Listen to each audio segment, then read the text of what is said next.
outside of that, jump into some Notre Dame talk and continue kind of our state of the program, breaking down opponents for Notre Dame. This will probably be the last one we do for right now. We'll continue to break down opponents on a week-by-week basis as we preview games and things like that. But starting next week, we'll be jumping more into game week mode, so it'll be a little different.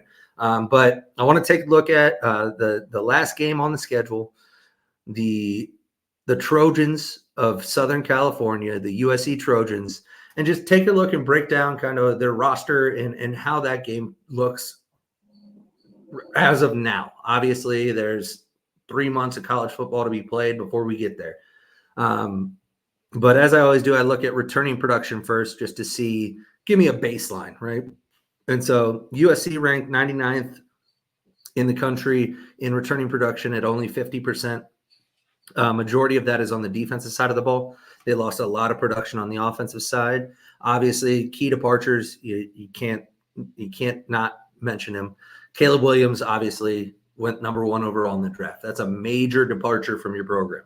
Now, they did name Miller Moss the starting quarterback yesterday or last week or whenever it was, which I didn't even know there was a quarterback competition going on, but I guess you have to name somebody. I don't think that was ever like a thing until recently. Like if there wasn't a known quarterback competition, everybody just assumed this guy was starting, and then week 1 he ran out there, and you're like, yeah, okay, that makes sense. But everybody has to name the starter nowadays.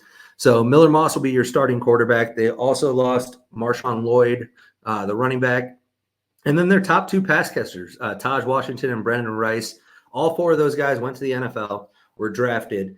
So those are huge losses on the offensive side of the ball. They lost some pieces on defense as well, but majority of their defense is intact, which isn't saying much because it was one of the worst defenses in college football last year.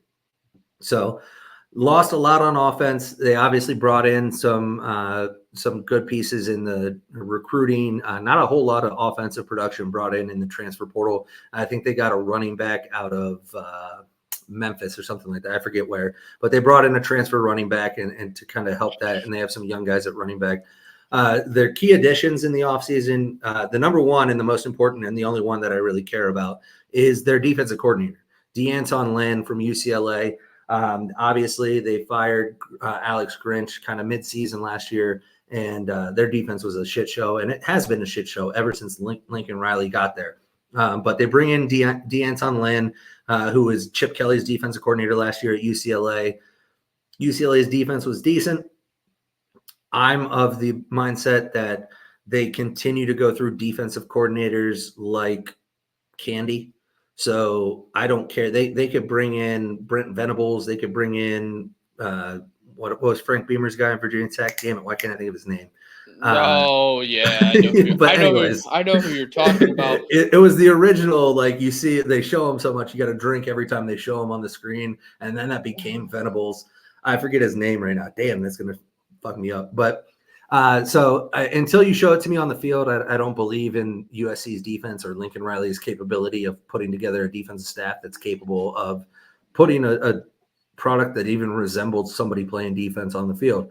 Now, they did bring in some decently big-time transfers on the defense. They brought in Kamari Ramsey, the safety who was at UCLA, Greedy Vance, who's a really good corner from Florida State, Easton Mascarenas Arnold, who's a linebacker from Oregon State, and then Nate Clifton, who is defensive tackle from Vandy.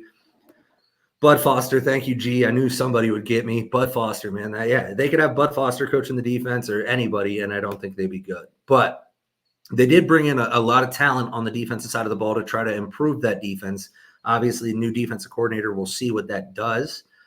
So after looking at the program, right, the returning production, kind of what they added and what they lost, I always look at, okay, how does it match up with Notre Dame? And to be quite honest with you, matches up really well for Notre Dame. I mean, really well. Their strengths on offense are their skill players, which is going to be wide receivers, running backs. Luckily for Notre Dame, that's kind of Notre Dame's strength on defense is the secondary. Their D line is going to be really good. Linebackers are solid, but their secondary is elite, one of the best secondaries in the country. So I think that matches up really well. USC's offense versus Notre Dame's defense, I think Notre Dame matches up really well. Notre Dame's offense, we've beat. I don't want to continue beating a dead horse. We know what the issues are there. Unproven talent at wide receiver, uncertainty at offensive line. Those are the two issues. A little bit of unproven talent at running back, but they have such a committee of running backs. They'll be able to run the football. And then Riley Leonard's health. So looking at Notre Dame's offense versus USC's defense, and I just mentioned, I don't think USC's defense is going to be good, or at least until they show me they're good, I'll never believe they are. So I think that's another good matchup for Notre Dame. So really looking at it, I don't have any big concerns going into that game. Really, the only concerns I have is that it's the last game of the season, and how healthy is Notre Dame going to be at that point in the year? Right. So it's a rivalry game, last game of the season. Are they healthy enough? Because I think if you get into a situation where they have some injuries on the offensive line, or Riley Leonard's banged up or something like that, because their depth on defense is really elite. So I don't think the injuries on defense, I mean, you lose somebody like Benjamin Morrison, Xavier Watts, it's going to be impactful. But they have a lot of depth at those positions. Where they don't have a lot of depth is offensive line, an unproven quarterback room behind Riley Leonard. And they have depth at receiver, but it's mediocre depth. I mean, I don't think there's any elite receivers on that squad. So I don't see a huge issue. If they come into the game healthy, I think Notre Dame has a really good shot to win this one. And so my prediction for that game, assuming that they come in healthy enough, is Notre Dame 42, USC 17. The only thing when it comes to these rivalry games that I will throw out there, you can throw the personnel aside, you can throw the records out.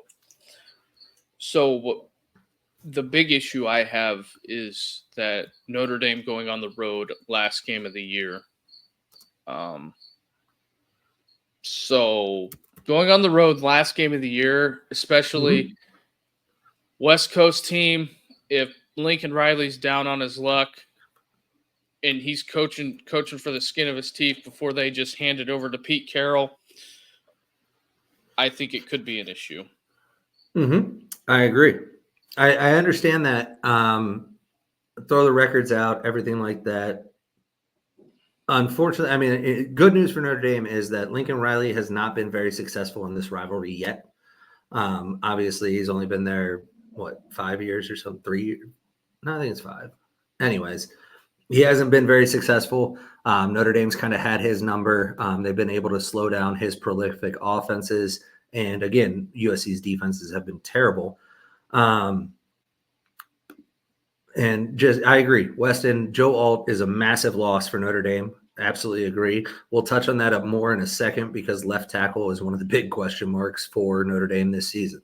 And Joe Alt absolutely made Sam Hartman a much better quarterback by protecting as well as he did. But yeah, so I mean, that's just my thoughts on USC. I think ultimately USC is going to be a middle of the road Big Ten team this year. I don't think they have a lot that impresses me. They have some good skill players. I don't want to, undercut them too much, but it's going to come down to their defense. The Big Ten is a much more defensive conference than the Pac-12 was. So you're not going to be able to win 9-10 games based off offense alone. And if your defense can't stop an offense and your offense can't run up and down the field because every other team plays defense, it could be a long year for Lincoln. Yeah. So, it's going to be one of those wait and see games. Yeah, absolutely. I mean, by the time it gets here, we'll have a much clearer picture on who everybody is. I think Notre Dame will be in a position to be fighting for a playoff spot. So I think that is going to be extra motivation on top of the rivalry, on top of everything else that goes into it. But